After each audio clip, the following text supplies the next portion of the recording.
Testing, testing.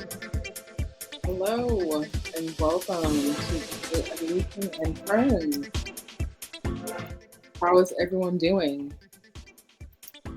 Well, if you joined us today we will be doing the evolution of presence. I know it says stream starting soon, but just know it will be starting soon. We started a little bit later. We started at 9, maybe 9:15 because I wanted to give people a little time to tune in and get their Bardcore gear on. You kind of want like some medieval looking attire for me. I really didn't have like medieval attire. What I have kind of for me is like I have like I see like I don't want to disrespect any brands, but I see it kind of like Prince has like the little ruffles at the end of his shirt, and it's like a dress shirt and it has like ruffles at the end. I have like a shirt that looks like Prince. I kind of wear it a lot, so I'm just wearing kind of like basic outfit, and then I'm going to kind of style my Bardcore and then get it going kind of later when I'm doing the productivity and the production, and later on the how to explain it, the promo. So that's kind of what I'm going to do. I'm going to work on being organized. Until then, how was your Mercury in retrograde? Like, how was it? Like for me, it was great, but today I think people that really want to thrive on drama, I started to see that they wouldn't thrive with me. So, if you live on drama and you're like, oh, I need this drama to get people's attention or to get people to feel sorry for me or to get the things I need, like I started to see like people don't like me. They think I'm boring when it comes to drama. Like they're like, oh, when it comes to drama, you won't be getting that here. So I start to see like I'm kind of a little, to myself, and kind of a little bit like, I don't have no exes calling like, hey babe, I miss you, or some dudes like, hey, I messed up in the past, what's up? So I I think I'm doing the work. They said that this is where you work on like your communication, is where you work on just what you're up to in the world. So what I did see was like a little heaviness. Like I think people kind of latch on to people when, because they don't do it to me, but people kind of latch on to people when they're struggling a little bit in life, and they will latch on to you because you got it going on. You're strong. You have this thing about you that will guide you to where you need to go. So they'll latch into your energy, and they'll try to just pull themselves up with it. And so I noticed that today, and so I didn't let it do it. I didn't like let it in. I didn't let things offend me that were trying to offend me. So you could see people are looking for like kind of like, where can I get, like aura farming or something. Like I didn't experience that, but I do know Mercury in retrograde is kind of known for like aura farming. Again, didn't experience it. However, I was just checking in. How are you guys doing this Mercury retrograde? This is the last day, and aura farming could be a thing. So just take your time with self care. Just connect to people. If you make a mistake and you make friends and they're fake, and you're feeling a little like, oh my gosh, I ran into some snaky people. Like I know for me, I would do the work and I would tell all my business to everybody. And then I started to notice that people put together plans behind my back, and, they kind of knew who I was, and they kind of just decided who I was, and created this whole plan against me. And it made me stronger. Like it really is what it is. Like right now, even if it's with men, like you're in the dating scene and this man is emotionally unavailable or acting childish and stuff, it's making you a better you. So I kind of looked into that. Back in the day, you kind of would play the victim. You got people that want to victimize you. I'm kind of thankful for the victimizers, because if they're sitting right here and acting like, oh, you can't have this over here, you can't have that over here, and doing everything to make sure that you are um, less than, uh, you got to understand, when you're on top, people try and pull you down. That's really what it is. So when I see people start to do that, I notice that I'm above them. And so when you're above them, you got to just forgive them You just got to send them love and be thankful. So that's kind of how I see Mercury retrograde. If you got people trying to pull you down, they're bringing drama your way. That's not for you. That is not how you should be entering your day. It isn't something that is an energy giver. It's kind of like an energy drainer. So we're not going to go too into that. Just kind of a quick briefing, just checking in how you guys are, because I did notice it was themes of like people looking for like drama or whatever. You won't find that here. So when it comes to it, you just have to forgive those people. Some people are a little younger in spirit, and some people are a little younger in consciousness. So when they're on that, it's like they want to go to the best. And if you have the best energy, the best exchanges, they can be manipulative. So I notice with me, I don't attract manipulators. I notice with me, my life is fully functioning, but it can be a little boring because most people, they would be in this needy energy, or they would be in this energy of like, ooh, like I need the drama, no, to be who I need to be. You know what I mean? Like, for instance, I think the funniest memes that I used to see was like, the universe had me like do all this and that, and then it finally put me on my path. I don't experience it like that. So that had been a thing for people for a while. Like you get thrown into things and you're like learning. You don't have to learn that way.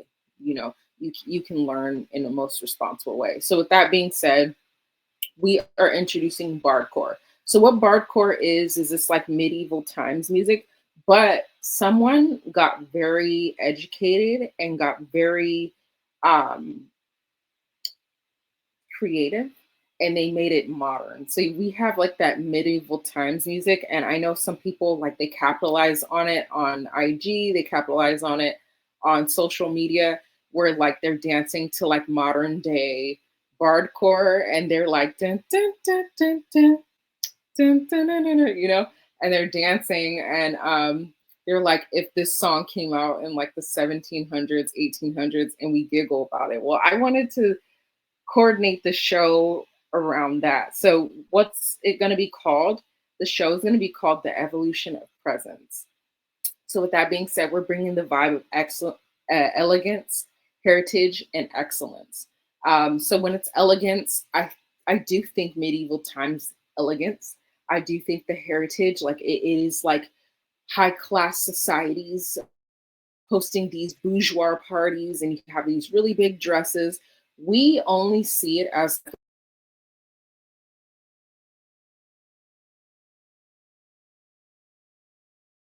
you know, um, but back in the day, it would be like the head honchos, or the kingdoms would you know have these big parties to celebrate certain things, and you're getting drunk, and you're connecting, and you're learning these different dances and stuff like that. And it was a class, it was a hierarchy system. A lot of people want like a classless system. It could be possible, but I'm going to let you know that, we do have classes. We have middle class, we have low class, and we have high class. This would be like an elitist high class society. So with that being said, it represents like classic bourgeois, but with a modern twist. So that's how you would explain it if you were to brand it, because I wanted to kind of bring a brand to it. So it's like classic, classic bourgeois, we'll say classic bourgeois with a modern twist. So welcome to the broadcast. We're starting where every icon begins, with the classics. So before you can be visible, you must be timeless. Okay. So I kind of brought the timelessness by being a little late. I wanted to bring this experience. So we are experiencing timelessness, but no, that doesn't give you excuse to just lack integrity and show up whenever you want. If it's 8:15, be present, be ready, and then I speak out to you guys and I let you guys know, hey, just I won't be making it till 9:15. I let you guys know online, and that's an integrity thing. So this is the sound of excellence. We can try it on. Let's go back, but we're going back to the future. We're not going back to the past. Okay. So the funny thing why I brought up Mercury retrograde is like you go into the past, right? So why not get creative and listen to Bardcore while we're going into the past? This is an experience. Okay. So what the music brings is like a lute heavy medieval covers. So we're gonna listen to covers of like Toxic by Britney Spears. We're gonna listen to covers of I'm Worth It by other artists. And it's actually on Apple Music, it's on Spotify. These artists have uploaded it onto those platforms. So you can actually listen to this music when you type in the genre Bardcore, okay? The visuals are like you could have like candlelit, soirees and stuff like that. Um, and that's really what it is. So with that being said, let's look at our track list. Excuse me. Okay, so we are listening to recognizable global hits transform into medieval anthems. Um, this provides the ability to take pop culture and elevate it to a high art form. That's why I chose it.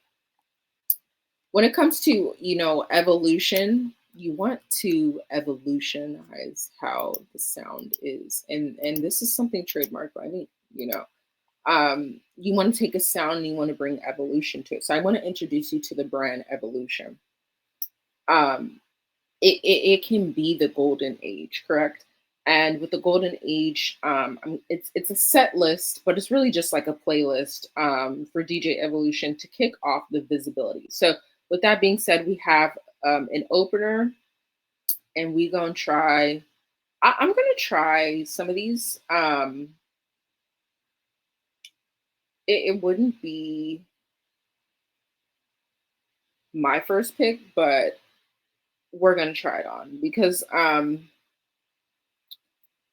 we'll see. I don't know if we'll do good with Bardcore, but that's why you listen to it. We're gonna see. So we're gonna try Toxic by Britney Spears because like I put it in a random generator and it gave me an opener. It said the best opener would be Toxic by Britney Spears. So it was really cool how I was talking in the beginning, like, toxic culture because, you know, it in Mercury retrograde, like it can get toxic. So maybe we can use this music to like tell a story.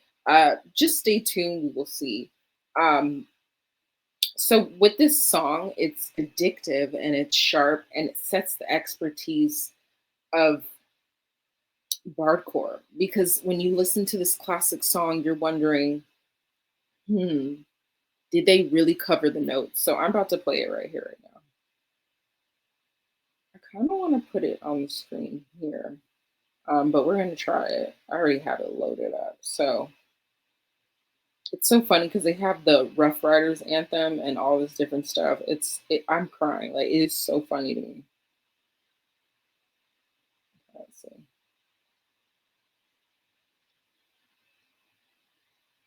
Okay, let's see. Okay.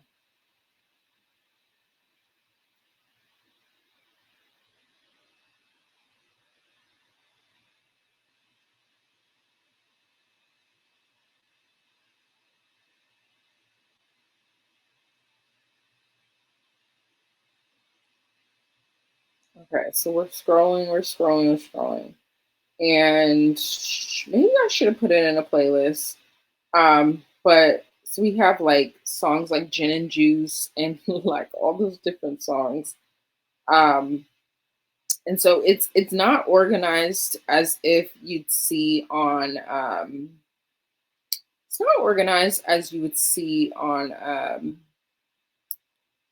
like a regular degler playlist. It's kind of like all over the place because they're just up there, but it's good, right? It's put where it's need to be. They're just in different albums, so it does make it a little hard to navigate it on iTunes. So it's one of those things. So again, just take your time. If in Mercury retrograde you're feeling a little drained by people because they um, see you as like they're aura forming or something like that, just forgive them and just know that they can't do that. And just forgive folks. You know, people they go where they go where they need to. You know, it's like, you know, oh, you'll take care of me, you'll do this and that, you know. So if you are feeling like a little heavy this day and age, when it comes to um, Mercury in retrograde, you can vibe with us, but just vibe a little bit. Try to fill out the music and just enjoy yourself. You don't have to be fully present. You know, I think we don't talk about depression enough. Depression is a thing, and DJ Evolution is for, you know, you could bring depression as well. I think a lot of people, they like connect to you and they don't tell you that they have depression issues, and I think it needs to be um, discussed a little bit more. You know, like sometimes you'll be around people and they're just so negative, and you don't want to be around them, but you know you can be their saving grace. And the thing is, you don't have to be their saving grace all the time. You know, the other day someone gave me just slight kindness and I'm so grateful for it because I was rushing and I couldn't find what I needed, and they end up helping me like get what I needed. And so I thank them for their grace. I thank them for their mercy. But sometimes we don't have mercy and grace for some certain people, and then they see you and they're dependent on you, and they get upset and they're like, well, I was dependent on this. Like you were supposed to be my saving grace. Well, I kind of noticed right here, right now, um, I kind of was, you know, in a toxic environment, and I saw that, you know, I was we create in like spiritual culture that you are the light in this darkness. You know, darkness goes to light. I don't create it like that anymore. And it is just a dark place to be when, you know, you live in this grandiose thinking of like, oh, I'm the darkness in this toxic environment. I don't really be in toxic environments anymore. And when they start to shine through, you know, like I've had people like controlling people, unfair people show up in my life. They won't be there. Nothing you can do can ever create that I'm a bad person. That everyone on this earth is, you know, has done different things, and some darker, lighter than others. But to live in this thinking that you aren't good enough, and to live in this thinking that you're a bad person, but then experience it as, you know, you're reliable to these people, so it's manipulation at the end. You have to just take your time in this world, you know. So when I'm sitting here and I'm in this energy of I am a boss. I can handle things and this and that. And just having people that don't want to know your worth and they don't want to uh, give you what you are worth. That again, that is not my reality, and those people fall back and they can't be around me. So you have to just live in that thinking. Like if people are trying to exchange energy and it's no reciprocity, you have to understand that there is reciprocity. You have to have reciprocity. So if you're manipulated where people are like, oh no, you don't have to reciprocate, and then other people can take you, that is not a thing. That is not a thing, you know? So I've just been experiencing a little bit of this reciprocity where, you know, over here this is functioning, but over here it's like this toxic, and they're like, well, we could get away with it because of this. And, you know, you start to see like a dark side of religion, and I just don't live in religious thinking, you know. So, you know, if you're in heavy things in your life, and you're feeling like tugged here, tugged there, and you went the religious route, you start to see people can manipulate you because you are nice and you are religious. Understand that religion should not ever make you an abuse victim, you know. And so I've been starting to see that in my reality too. You know, like I teach different principles to different people, and people could use religion to manipulate you. It's been a thing in society for a while. So, you know, when you look at the medieval times, it was a little more simple, I think. And it was a little bit more simple because it was a class society. You knew people were better than you. I think nowadays, the way you could experience it is that people could be fake. You could live in FOMO a lot. You can live in comparison a lot. And it's almost like you have fake people pretending like they are this class, like this class above you. And then you go to someone's house and they don't really have what you have, or they do have what you have, and you could be confused because they could have a lot of money and they just don't show you. So a lot of times you can see it can be illusion.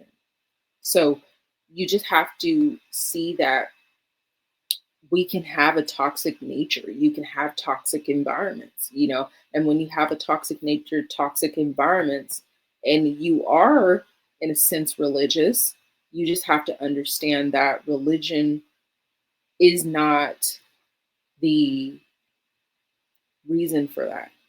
It is the understanding of those principles. So, you know, what I'm noticing is that I could be a reliable person, and I always say, "Hey, God use me." But when I say God use me, I stop saying God use me really because there are people that do need me. And when I say God use me, God will send me the toxic environments, the toxic individuals. And then I felt obligated to keep praying for these individuals. But I've been doing this for the past like decade. And when you start doing this for the past decade, you have to see, am I passionate about that? So, you know, you can have breakdowns in what is passion, you know? So when it comes to Toxic by Britney Spears, it's about passion. And what she sends in her message is that it was this toxic limerence she had for the man, and the toxic limerence she had for the man was like, you know, I'll kind of do anything for your love, you know. So when you live in that kind of thinking, and you experience that kind of being, you can kind of feel like the essence of falling, but it's not a healthy falling. So we're gonna listen to it in Bardcore form. You can, if you're great at writing stories, go ahead and use this channel to write a story. You can write a skit, you can write a movie, shoot, you can even write like a little commercial to it. But I want you to visualize basically the scenario where a woman is telling a story about a toxic counterpart that she's falling for. Here we go. Here's Toxic by Britney Spears, Bardcore Edition by Caleb Faith.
Ooh, so it's so much on here. So that was by Caleb, I think his name is Caleb Faith. And he would be on YouTube as Caleb Faith, and he has the song Toxic by Britney Spears. It's just an instrumental. A lot of people don't really sing because when they sing, they put like the old English with it. So you don't see too much covers because they want it authentic. Some do, and it sounds great, but some were like, could be better, you know? Next, we're going to go into, I kind of like, so I put like a little list together, but I kind of like No Scrubs. They had WAP on here, and I listened to it. It's kind of got the beat to it.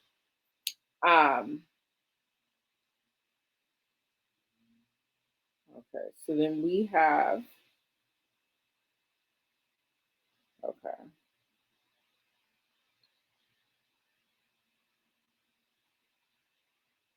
No Scrubs. Okay.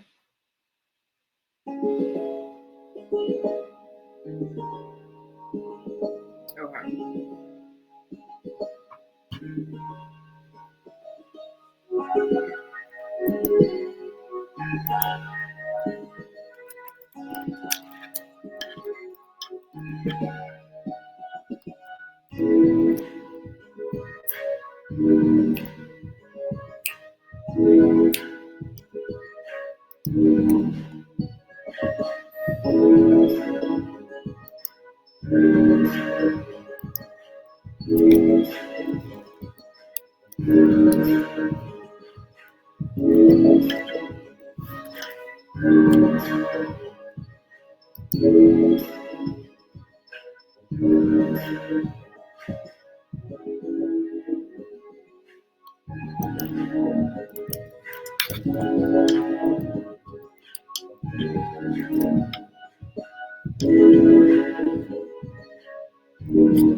Okay. Okay, I wanted to hear the Rough Riders anthem, but I'll bring that later. Okay. So I'm thinking, so I seen Sabrina Carpenter had an espresso one. Um, hmm,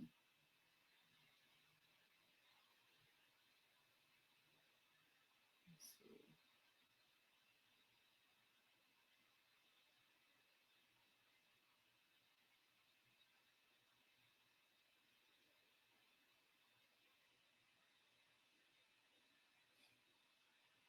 Okay, so we did No Scrubs, and then they have What Is Love. Hmm. They have Jolene, they have Bad Romance.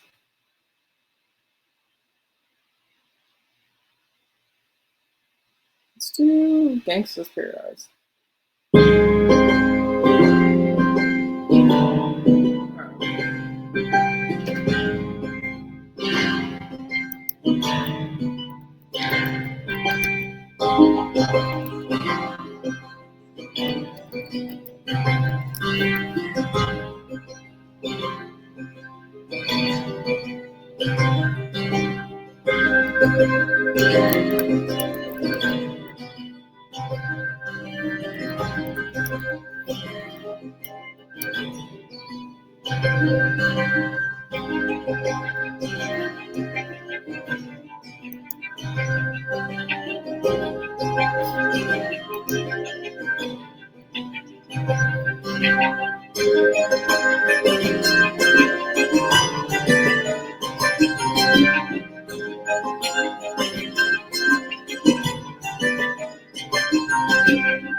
That was about a 7 out of 10. I liked it. So we're gonna do Bardcore for like maybe one more song, and then we're gonna switch to another genre.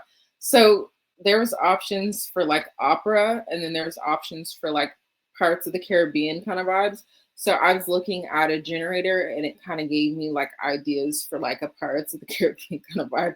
And then towards the end of our show, you're gonna vote, and you're gonna say like which genre is the best, if you were to go to that genre or that theme, in your mind or in your life, you would choose. So we're doing about three different themes. I'm thinking Pirates of the Caribbean kind of theme, Pirates Voyage, we'll call it, and then we'll do opera as well. So this is like different versions of uppity. Like Pirates, they had the gold, they would loot for it, and then you also have, they would be like more so like the outlaws archetype, and then you would have opera, which would be, it's a lot because when it comes to Phantom of the Opera, I think it was about like murder or something like that, and maybe serial killing. You know, like the opera could be a little dark. Like the opera is high class, but you know there has been scandals at the opera because it is a theater and it brings drama. But back in the day, there would actually be drama that would happen. So on this channel, you will not see that type of drama taking place. However, what you will know is that we will be listening to three different versions of different things. We'll be going into one more song, and then we'll take a little small break. When we take that break, then we'll go into Pirates Voyage, which can get a little corny, and then we'll go into the opera. And then you want to wear your attire if you can. If you want to dress up, I do not judge. So let's see. So it gives us suggestions that I wrote on my notes. They really like, they said that Bad Romance by Lady Gaga would be the anthem. Worth It by Fifth Harmony would be a very good, like, cultural, like, it'll get everybody dancing and connecting. And said a classic song would be like Staying Alive by the Bee Gees. I'm not going to go with Staying Alive by the Bee Gees. I will live a very long life, you know. So when it comes to Staying Alive, that's a good song to listen to, because you're sitting here and you're like, yeah, like Staying Alive, I'm grateful for my life, you know. And it's like a, you know, in the music video, he's like walking down the street, you know, and it's like that sexy, like, you know, like, I got it going on type vibe with that song. We don't need that today. We're gonna look at something else. So when it comes to Bardcore, what is the vibe for right now?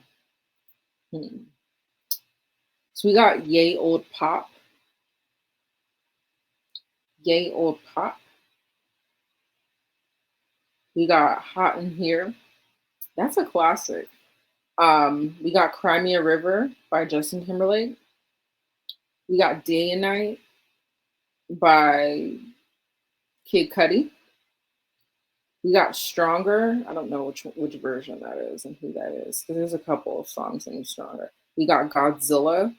What should we do? Let's look. This is medieval hip hop version 1, volume 1.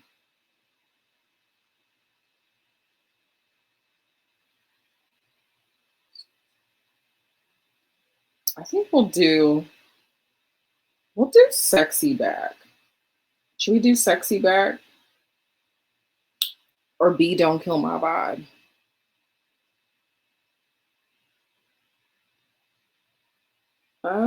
I think we're gonna go with California Love.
Alright.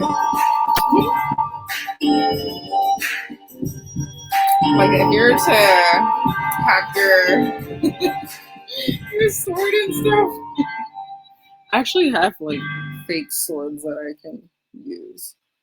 I have me crying, but let's see. I'm about to put this up because it's jumping right now.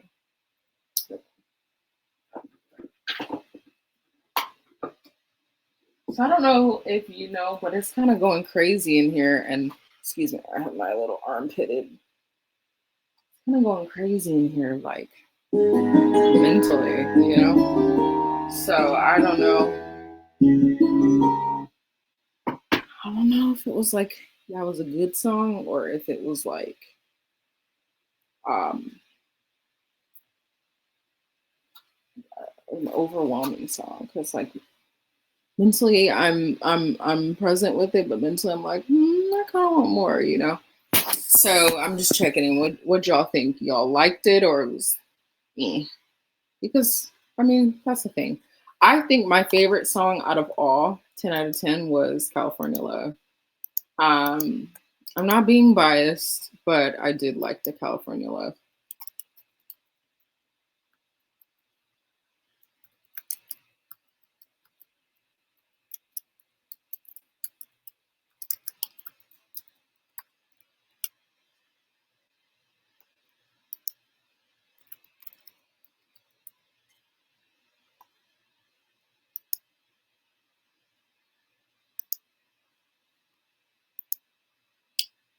My favorite. So I give California Love. 10 out of 10.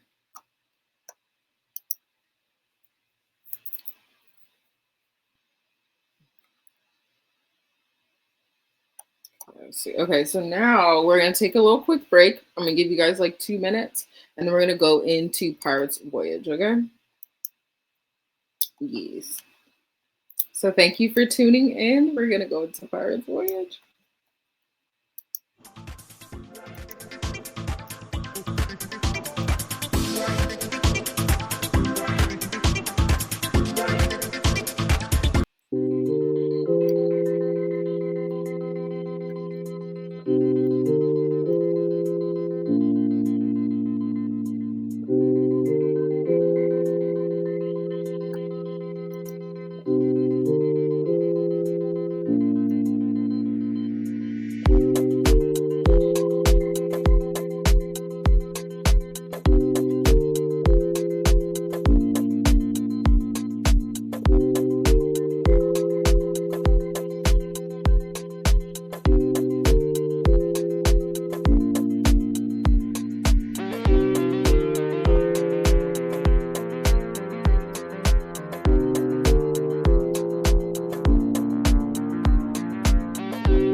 Hello and welcome. I'm back. I didn't put my glasses on.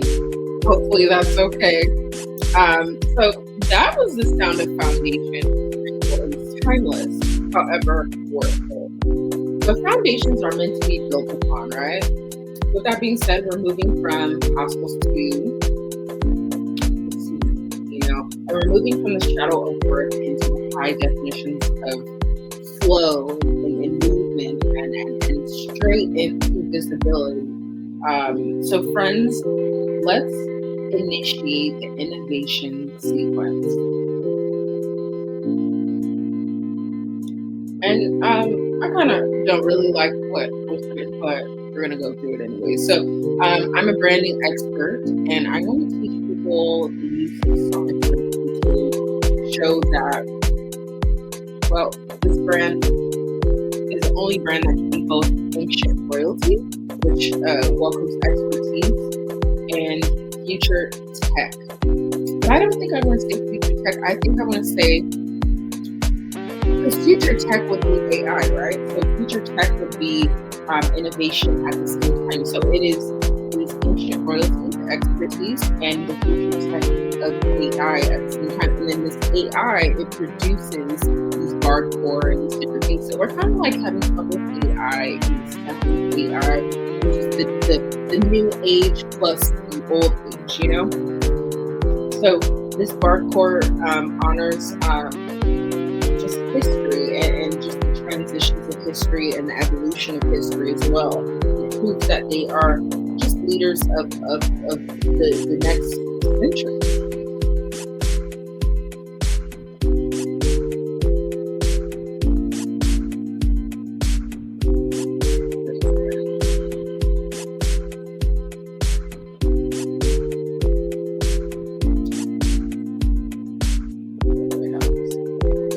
Okay, so I switched it up. So I don't think that Pirate's Voyage would be like high energy, but we can try it.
You're creating while listening to this kind of stuff.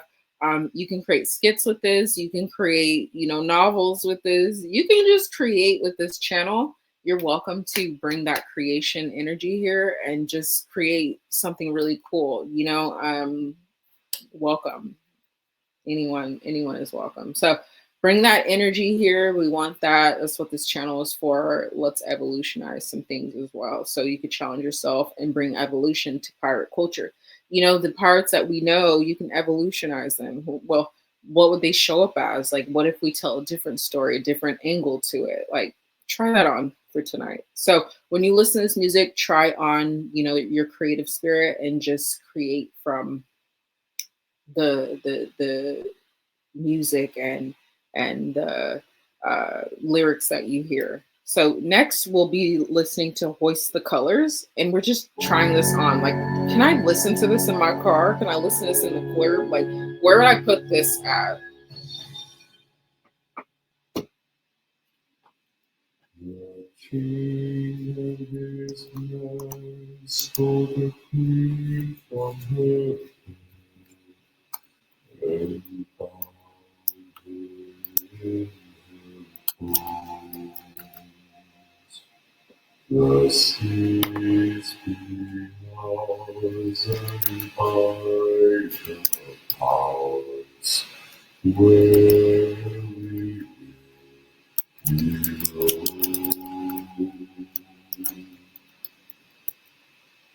you all hands, voice the colors high, evil thieves and beggars never shall be done.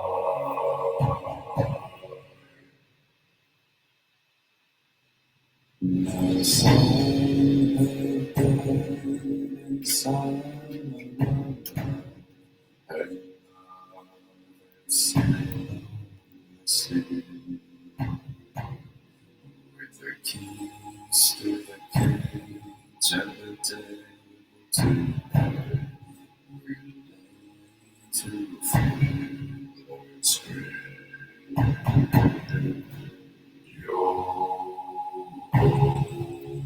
All hands, hoist the colors high.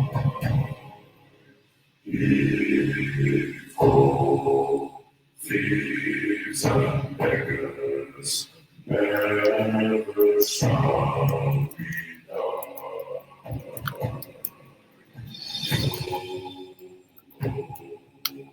All together, hoist the colors high.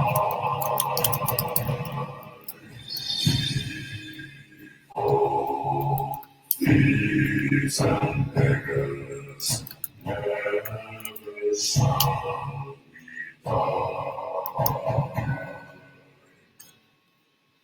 Oh, I like this one. I give it an 8 out of 10. Has been raised from its body.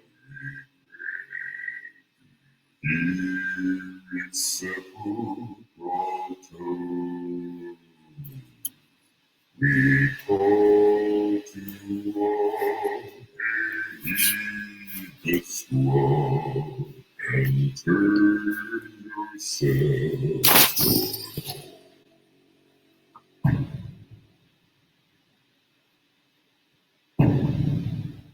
Yo ho, all hands, hoist the colors high. Evil thieves and beggars never shall be done.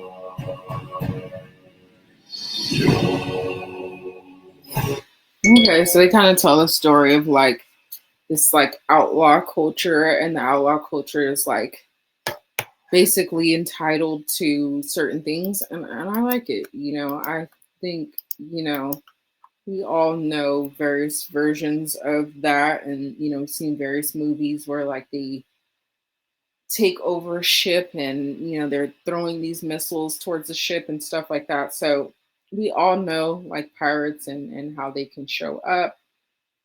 I think it kind of painted a good picture of like what a pirate would go through.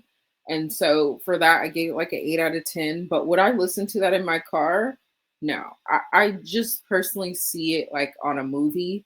So a lot of these themes, like you just would see them on a movie. You wouldn't really sit there and be like, "Ooh, this is slapping," So you have to respect culture and how like just how it flows to where it needs to be. Like this is from a movie scene, this is theater. So it all has its purpose. You know what I'm saying? You listen to it, you don't see nothing important to it, but when someone's an actor and they're listening to a song and they're portraying a role, you respect it a little bit more. So we're gonna go into another song, and we're gonna go into. I want to hear like the women's version of this Pirates of the Caribbean type thing. So this is Ashley Serena, My Jolly Sailor Bold. Hey.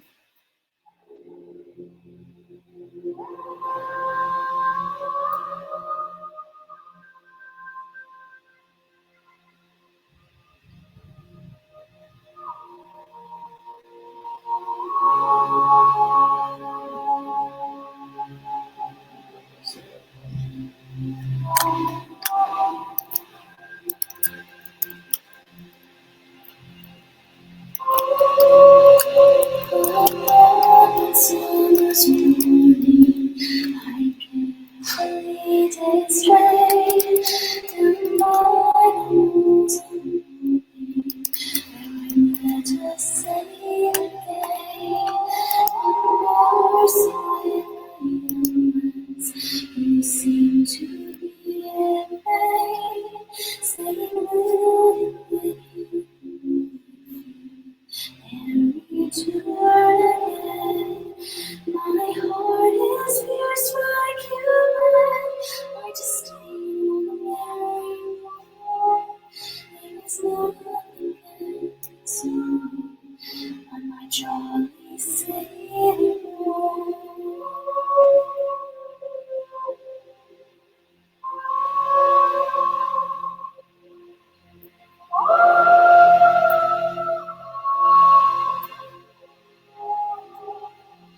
His heavens and winds, his eyes as black as coal. My happiness attends him wherever he may go. From Tabernacle to Labyrinth, I'll wander and walk until he sails home. My heart is pierced like your heart. I just stay home. There is nothing can consume. I'm my jolly sailor.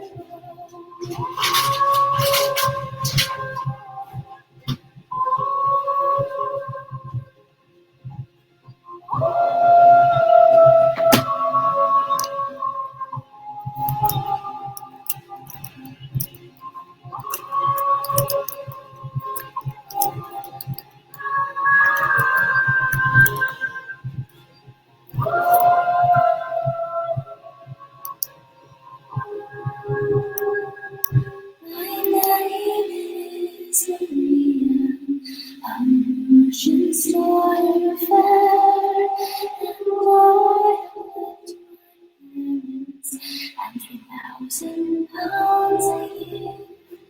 Oh, pretty fairies, you may be love, jolly sailor.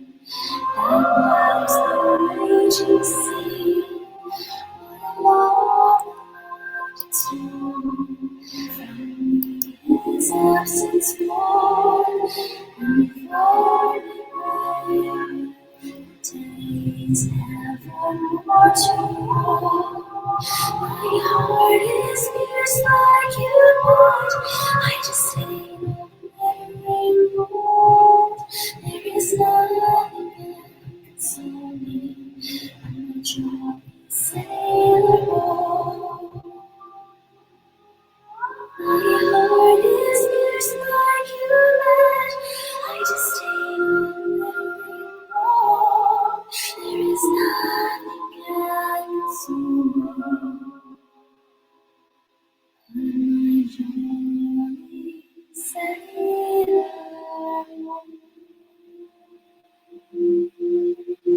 like it. I give it a 9 out of 10.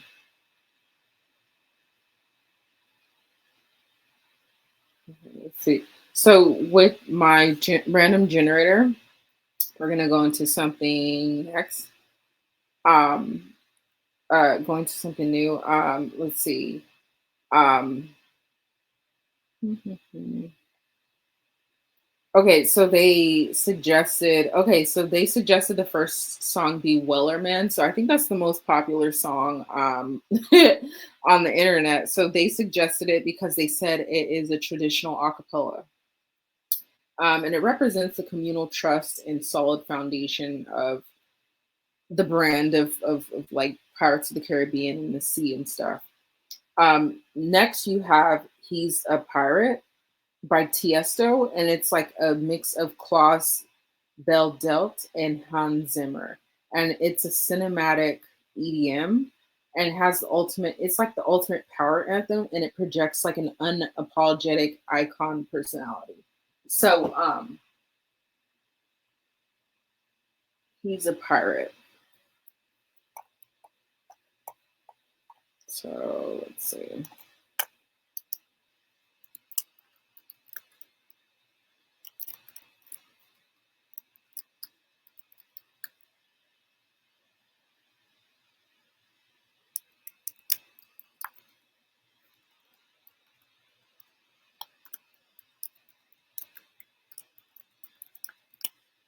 Okay, so let's listen to this one.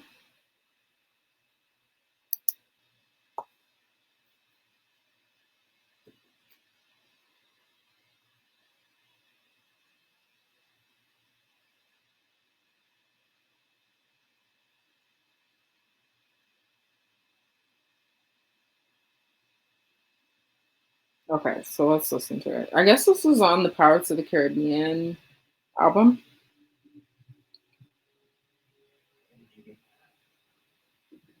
Dead Man's Chest. Okay.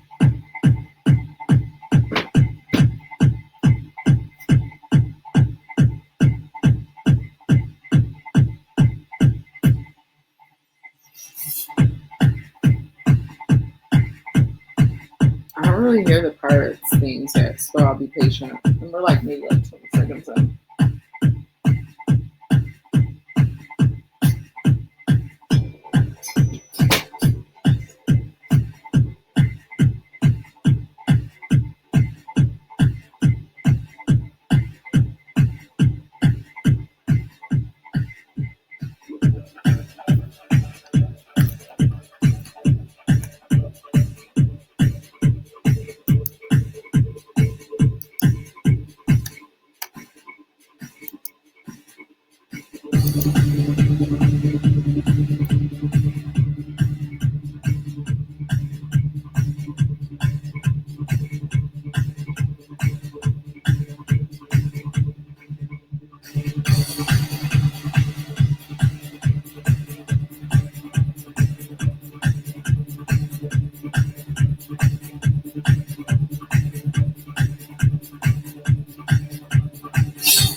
Okay, so like I know I grew up in the era. I don't know if you have two as Gen Z or Gen X, um, of like DDR, and I can hear like that old school like DDR sound that comes with like house music. And so I gave it like a 7 out of 10 because I wanted to hear like more. I want it to sound like my Jolly Sailor Bowl. Like I like that sound of like the siren. They call it a Serena. You could call it a Serena. You could call it a siren. You could call it a mermaid. But she kind of interpreted the sound of like a mermaid, and I really liked how it really sounded like that. I also liked like how he had the old school dun, dun, dun, dun, dun, dun, and that's when the ever like the Pirates of the Caribbean go on a voyage. They'd be like dun, dun, dun, dun, dun, dun, dun, dun, dun, dun. I really like that. So I think it's very interesting. Um, let's see. Yeah, 7 out of 10. And that's what they suggested. So um I really wouldn't like listen to it too much, but I am a Tiesto fan. So let's see. We're gonna move on. Okay, so we have Drunken Sailor, which is funny. You can be drunk, you know. So it's funny, they suggest Hoist the Colors. I guess this is a popular song with parts like this Pirate's Voyage. So I'm gonna listen to I'm gonna try Drunken Sailor. So with that being said, as the sounds of crashing waves and a creaking ship hulls fills the speakers, we've built the architecture, we've mastered the science, now we set sail. The horizon isn't a boundary, it's an invitation. We are the worldwide leaders, and we don't just follow the map, we draw it. From the deep currents of worth to the open ocean of visibility, prepare for the conquest. How'd that go, guys? It's a little script that I read. So comment down below if you liked it. Tell me what you think.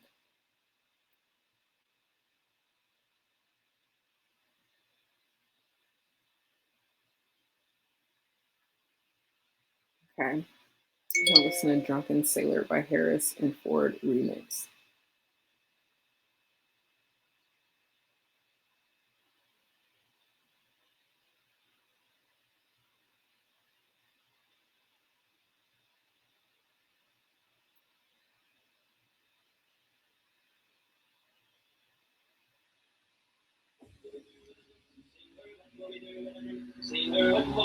I've heard this before. I've heard it before.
I like it. I gave it like maybe like an 8 out of 10.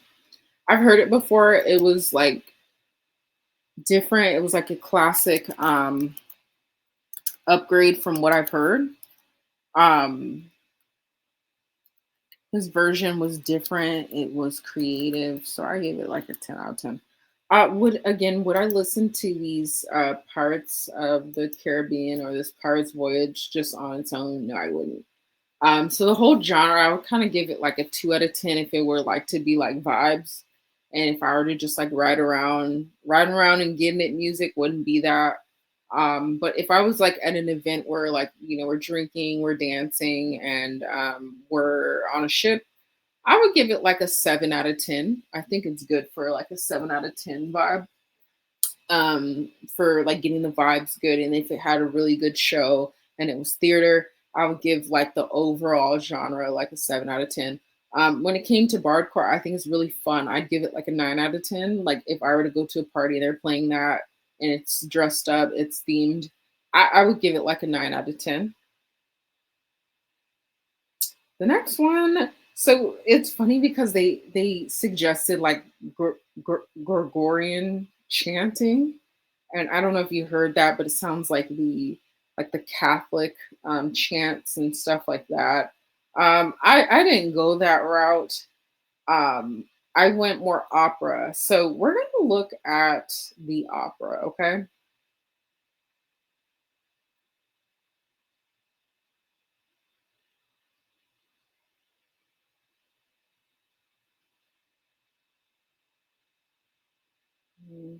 Mhm. So we're looking at opera essentials on Apple Music. And I kind of want to look at, so I'm looking at Norma. So let's go into opera.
Uh-oh. Accidentally pushed. Oh, my bad. I accidentally pushed pause. For me, I give it an 8 out of 10. Like I really enjoy opera music. I like, again, these are all kind of theater things. Um I um like theater, uh like when I go to the theater.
Okay, so with that, we're gonna go to a commercial break because I want to really take my time to figure out some opera for you guys. So if you guys enjoyed that, that was Lucia Lemmer Moore. I think that was the best one. I give that one like a 9 out of 10, but we will see. So stay tuned.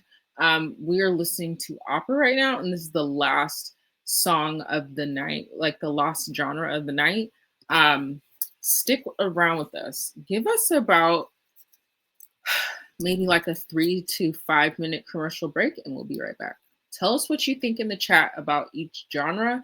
Right now, we're on opera, so start with opera, work your way up to the Pirate's Voyage, and then work your way up to Bardcore. Which one was your favorite genre of the night, and why?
are back.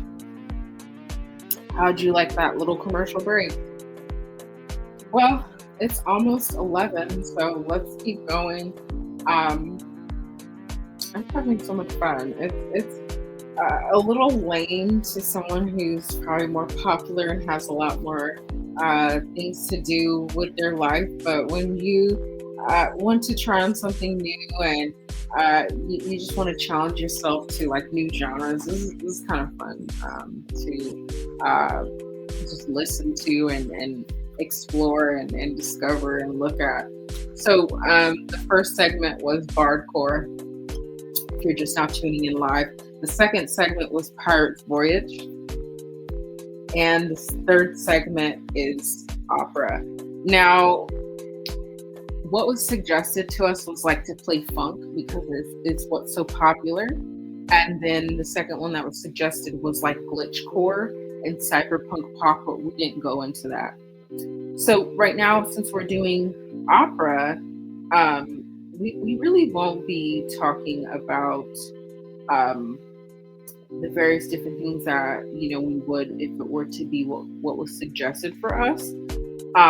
So we kind of are just gonna kind of conclude it with maybe two more songs and then end the show. So we're about 10 minutes over. We'll probably go about like 5 to 10 more minutes. So we will end about like 1:50, maybe 2 hours. And we're just playing like two more songs and then we're gonna review like what you think about opera and have you ever heard it before. I kind of want to go.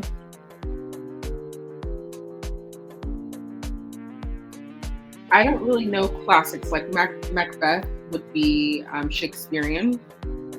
So a lot of the opera would be like more so the old school, like Shakespearean or the playwrights that a lot of theater kids would know. So I kind of want to like look in there, like for instance, we have like opera, orchestra and stuff like that. We have Mozart. So Mozart did like a lot of different genres. He used like the organ, he used like a lot of piano keys, and then he also did like more classical, and then he also has some opera. So this is really cool because I'm just now learning. So we're going to show you right here. So this is Mozart.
Okay, so if I were to listen to that one, I'd give it like a 7 out of 10.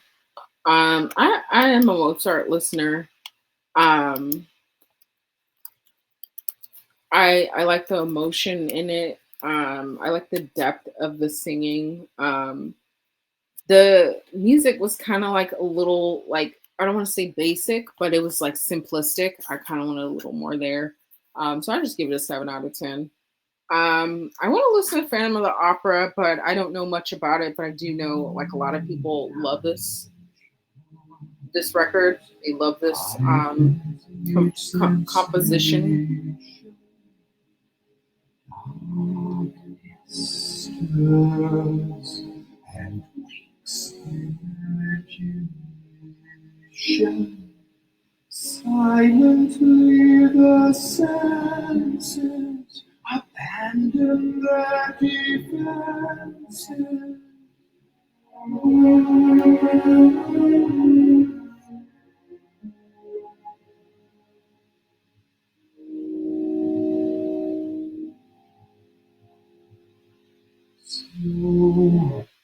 Oops. Okay, so I accidentally clicked Opera Station, and it brought me here. Let's see where we're at.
Excuse me if I'm a little unorganized.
It was all like, wow. So I really enjoy playbooks and I really enjoy theater. So I go to them a lot. I haven't in a while, so I can see myself, at a theater with my playbook and hearing them sing. I really like it. I'm not going to cap. There's been some that I have fell asleep on, but it's so welcoming in there that like I'll fall asleep and I'll be asleep on someone I came with shoulder, and then I'll wake up and like the scene is so intense that I can still be present and I can ask around like what's going on, or you could just kind of interpret it. So I really like theater because, well, if I did take a nap, which might be, disrespectful, like you can wake up because I don't know what's going on, and so I take a little nap, and then when I wake up, it's still intense, it's still good, so it's really like I don't know what made me do that in the past, but I'm gonna tell you, like I had a blast like when I woke up because it was more intense, and that's kind of how theater is. Like theater is um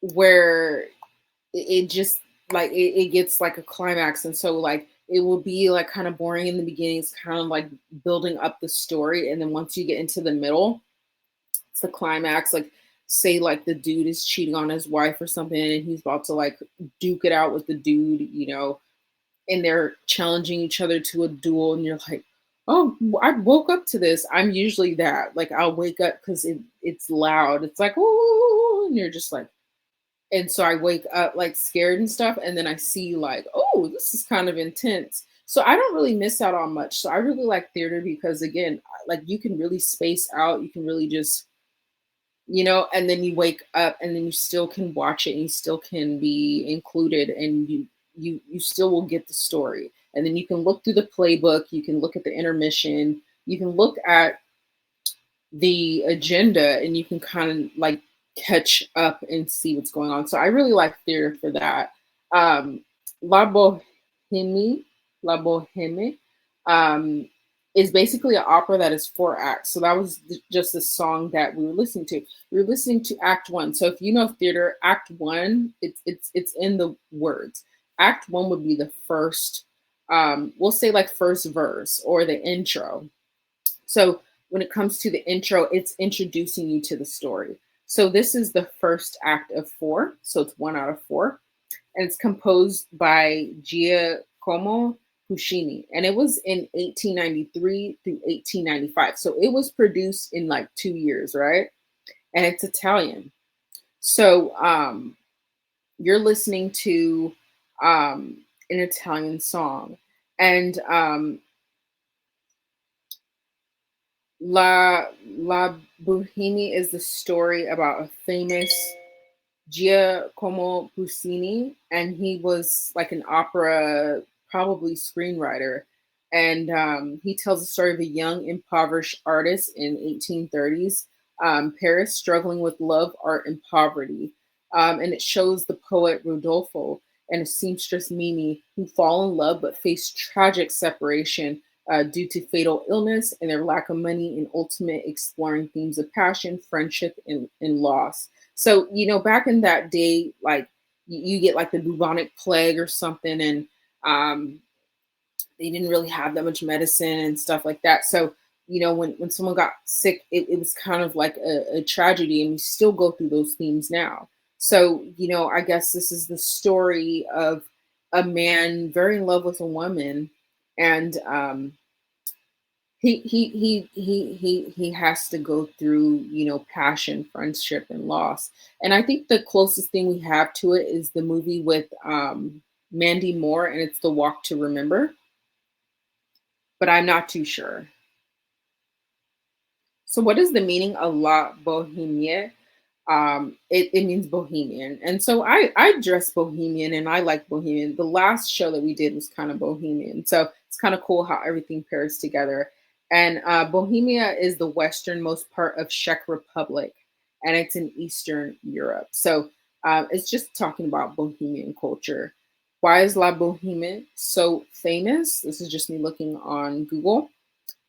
Each character embodies a facet of self-expression. So Right now we're checking out self-expression. We're looking at self-expression with the Pirate Voyage. We're looking at self-expression when it comes to Bardcore, and then now we're looking at self-expression when it comes to the opera. So it's great to close out the show with self-expression that is embodied, and there it lives, echoed through history and into today's pop culture.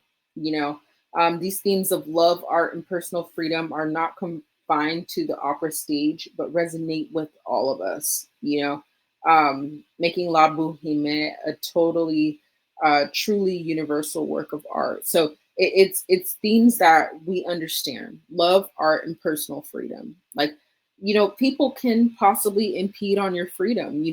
We think it's um, like getting locked up is impeding on your freedom, but you can also have people impede on your freedom in your relationships. Like, you can have someone constantly checking your phone and constantly like, hey, I don't like you talking to so and so. I don't like your boy. I don't like this and that. I don't like, nah. And same vice versa with men. Like, you can be like, I don't like you doing this. I don't like, the way your shorts look. And you're impeding on someone's freedom. So what is important to us is personal freedom in this playwright. And so they were exploring personal freedom. When you have someone that's really controlling, you don't really have personal freedom. And so in the beginning of the show, we kind of talked about in Mercury retrograde how your personal freedom can be challenged a little bit in Mercury retrograde, because if you got free from an ex, they'll find you. It's giving, where is Carmen Sandiego, or where is Waldo? You're looking for that ex and you find them in the little page and you're like, I'm gonna hit them through the DMs. So you kind of have to realize when it comes to Mercury retrograde, you're impeding on someone's personal freedom. And we do deserve freedom. I know the culture in America supposedly comes from slavery. And when it supposedly comes from slavery, we have introduced a culture where we celebrate the freedom from oppression. We celebrate the Emancipation Proclamation. And so this was around the time when we kind of were getting into the Emancipation Proclamation. And what you have to understand when it came to Emancipation Proclamation, around that time they went to theater a lot. So the themes of 1830 to like maybe 1860 were themes of personal freedom. How did we really expand on personal freedom was the Emancipation Proclamation. It was something that was really important. A lot of people were free, and I believe they went to the South. A lot of cultures, minority cultures like the South, because the South was actually freed before the North was. I don't know if I'm not really clear on history. I just know, like in college, I studied like a lot of history. I studied art history. I studied cultural history, geography, all that. So I just know a little bit, and I went super into details. Like I went into like an actual um I went into like an actual title, or I went into like an actual um, theme of history. And so when I went into theme of history, I learned a little bit more about a specific culture. So I would do theater, or I would do pop music history. So I did a lot of fun history lessons, and I'm so thankful that in college that's available. If you are going to college in the fall, please understand that you do have a lot more options than you do in high school. So you can do pop music history. And so when I do this kind of stuff, I kind of take on that college education vibe where you can listen to opera and you can definitely take a course to where you're really mapping out and studying opera. You can even take a course where you're really mapping out and studying Pirate's Voyage, or you could take a course on Bardcore. So I kind of create these DJ evolutions and Friendz around how, like, you'd see it in college nature, because I think that was so fun and such an important part of just my work ethic, and such an important part of going to college is that we have those many various options. You know, I have where I went to school enough to have my associates, so I would have my associates. And so, you know, you are encouraged when you have your associates to um, go back and get your master's or go back and get your bachelor's, you know. So for me, that is a goal. And that's such a cool thing about school is that you can really just keep going to school, you know. So a lot of people probably have that thinking like, well, why don't you have your master's? Why don't you have your bachelor's already? Well, I really didn't have to as like a model. You know, when you are a model since a toddler, you really don't have to go to school, but it's encouraged, you know. So when you have your associates, it's kind of looked as kind of it could be looked at as low class when it comes to pay grade. So, you know, when it comes to applying for certain jobs, they will laugh at you and be like, "Oh, like you aren't educated enough." But the funny thing is, I have put in so much work, and I have worked like on the low that I actually had when I would work around people with like masters and bachelors, I had a little bit more education than they did, and I always had recommendations from teachers to take honors in take accelerated classes. So that's how wise I was, is that I always kind of got nitpicks, and my teachers would always bring me into the room or into their office hours and they'd be like, no, you're taking accelerated classes because it's too easy for you. So that's one of those things that I like about college, is that you can challenge yourself. Like, I can take honors, and a lot of times I'll be told to take honors in science. And I don't really tell people, but I really like science. So when it comes to my job and my career and stuff like that, like being in the modeling industry was kind of like far fetched from what I wanted to do as a kid. Like as a kid, I had so much I wanted to do in the science background. My brother and I, we just grew up just in nature and we love science. So for me, I always wanted to be like deep in that kind of different stuff. But I found myself more so in the modeling world. And I tell that to let you guys know that um, research is really cool nowadays, that we have AI and we have Google and stuff like that, you know? And when you have a college education, it is nothing but research, because when your teachers are teaching certain things, every single day you get excited about different topics, you know? So I try to bring that um, homage to my channel on DJ Evolution, because I loved my teachers and I love what they taught me, you know, for the time that I attended college. I love like my high school career as well. Um, so they're wondering, is it a good opera for beginners? So when you go to an opera, you want to know what is the best operas. Like where are the McNulty's going? Like, what am I getting out of this? And when you think about it, La Boheme, I've never really heard of it. I've heard of like Macbeth, and we've all heard of Romeo and Juliet, right? But when you become like a McNulty and say you're going on a date, it is iconic to know what is a good opera for you, you know? So when it comes to it, it's a little more higher class, and you want to know, okay, what are the ratings? What are the reviews? Well, La Boheme is widely considered one of the best first operas. So it's the best because it's one of the first. And when you look at it, it's about love, art, and personal freedom, right? So it's the best because um, it's a shorter runtime. So it only runs about 2 hours. So I meant to tell you guys that I usually fall asleep at operas because they're almost 5 hours, close to 4 hours. So La Boheme is a culture's um, fan favorite because it's shorter. It's 2 hours. You get in, you get out. It's an accessible story that you don't have to unpack and really sit there and overanalyze. And it's emotionally charged. It has the most melodic score that we heard recent right here with Act One. And its themes again are love, poverty, youth, and relatability, making it a perfect introduction to the genre, which is opera. And the story is heavily inspired by the musical Rent. So when I was thinking of La Boheme, I was kind of thinking like more so a walk to remember, but it's also it inspired the musical Rent. So this is just why you have to do your history.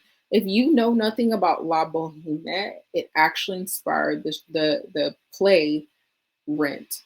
And that is so cool to see because a lot of my friends like the play Rent. So there you go. Like what are the odds? You just see, and that's why you want to do your research because you'll go to a play and you'll be like, oh, I don't like this one. But when you look it up, this is actually what inspired the writers of Rent. So hey, what are the odds? So it is that famous. It's like one of the shortest plays, so you don't have to, oh, okay, 6 hours and I'm here, you know. So check it out. I don't know where you'd find it. I don't know if it's at your local theater. Check it out. Let us know. Comment down below if you've seen La Boheme. If La Boheme has inspired you to write something, comment down below. Let us know if you like Act One, the song you heard with the female and the male duet. Also, comment down below and let us know which genre was your favorite. And that will be the conclusion of DJ Evaloution and Friends. We're going to end with La Boheme, which inspired the movie Rent, which is awesome. So all friends are welcome to this channel. We show up here Fridays at 8:15 p.m. PDT, which is Pacific Time, West Coast mainly. And we just want you to join the stage with us or join the community. And you could join the community with Evolutionized Sound Society for $19.99 a month. It's a massive golden hour when you're spending time with us. And if you've seen the golden hour, you see, you know, the sun setting and you feel all special and all magical. We bring that vibe to our community. So sign up. The link is up there. Click it. Let us know if you have subscribed, and we will get you 3 freebies of digital products. We have the Rising Stars of 2023, Rising Stars of 2024, and then we could get you some more freebies as well. Enjoy your weekend. It is Friday. Live it up. Have a blast. And I just am sending so much love to you all. Send love to me as well. Doing the best of the best that I can. I do know we can just live in negativity and depression, and then we can also live in where, you know, people try to keep us in depression. Don't ever allow depression to tell your story or be your self-expression. I know you're like, well, that's impossible. What do you have for me, DJ Evaloution? Well, what I have for you is choose happiness. It all is a choice. I know, you know, some people, they play with darkness, you know, and when someone is depressed, they go to the ends of the earth. That's just survival. And they'll say certain things like, well, if you're depressed, this is the route that you should go. That should not be where your thinking is going. You should make a decision. I matter. There's a purpose for me, and there's love for me. When you make a decision that there is love for me, you can unconditionally love any parts of yourself. And I think probably some of the hardest parts of my journey is unconditionally loving others that don't love themselves and others and went through a lot. We can go into, oh, maybe it's this, maybe it's, you can even do past life regression and different stuff like that, but it really doesn't explain who you are now because this is your lessons now. The lesson I can give you here in Mercury retrograde is you don't have to chase an ex for happiness. You don't have to chase money. You don't have to chase cars and clothes. What you need essentially is love. And I think it's funny. I told God, you know, I said, God, teach me how to love. And I started to see in my reality, love kind of went away. And when love went away and I kind of was isolated, like almost like in a hermit, I had to learn how to love the parts of me that didn't really know how to be alone. And that's kind of harsh when you're feeling vulnerable and you're kind of feeling attacked because you're so alone and you're isolated with things that you don't trust, or things that you don't really support, and you have to learn to love yourself in that. So, if I can say in Mercury in retrograde, to conclude it, I would say the lessons that I would say you could take on is learning how to unconditionally love things. you know Unconditionally loving things is not easy. I see things in my reality that are abusive.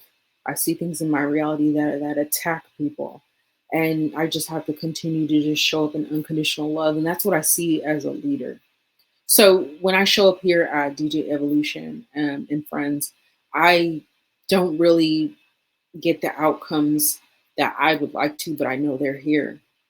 I have so much hope. I have so much ambition. And, the people that sit here and drain you, and the people that sit here and gossip about you, and you're doing your best, you just have to show up with unconditional love. Unconditional love for the reality, unconditional love for the connections that you have from your past, because it just is what it is. You have to even show up for the unconditional love of the people that envy you and want to take you down and want to be abusive because they want to be like you. So when you have that kind of unconditional love, nothing can separate you from anything. Nothing can separate you from God. I've had people say crazy things, but when you unpack the lives that they live in, they didn't have unconditional love for themselves. They seen that there was only one option. And there are people that, live in that reality. And I'm here to say I want to personally forgive, any and all people that have been abusive to themselves and or others. And I want to personally sit here and just send love and just say, I kind of in a way feel like I waste my time with this channel, but I know I have so much to give and so much to share. And it's funny because sometimes you don't have enough to give and enough to share. So, my channel is really donations based, but I'm pretty fairly blessed. And I felt over the years when I made a decision to be a business owner, I kind of felt that I had almost not as much as what I was used to, but I had everything in that. And the everything in that just shows me that unconditional love is stronger than any and all of this, and nothing can separate you from it. And you start to love people in a light that you've never seen before. I've seen just dark parts of people, and I don't want to be around those people that I once admired. And one can call it a discard phase, but it's really safety. It's really like an awareness, a newfound awareness, So um, I just say that to say just have unconditional love for those discard phases, or unconditional love for, the feeling unsafe around certain people, because you start to see parts of them as being unpacked, parts of their insecurities as being unpacked. And um, I just sit here and say, I just want to forgive those people that they just offend me on a daily, or they provoke me on a daily, you know, and I'm just sitting here to just spread love, you know, those people are suffering. And I just want to say, just daily, just wake up and just choose love. That's it. That's all I can tell you. And, it's people that really want to send certain people to hell. You have to send those people love as well. They will really sit here and pick apart your life and try to make it hell. That's not for you. Like, hell is not for you.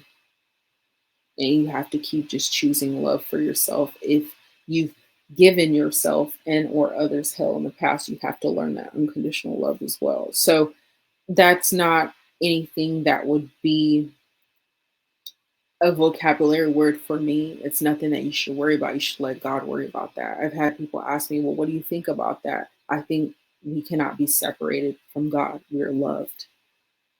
Does that mean abuse people, use people, and start this and that? No, but it does mean that we're forgiven. So I just want to sit here and just forgive the people that have broken my heart on a daily when I chose to be more vulnerable. And I can say each time that I log into this show, my heart breaks. So sometimes, that's why some people have commitment issues. Your heart breaks because you know that you can do so much with your life. You know that you can support so much people. Just let your heart break. When you're not showing up like someone else, don't compare yourself, let your heart break. And that's what I do. I just come here and I just let my heart break.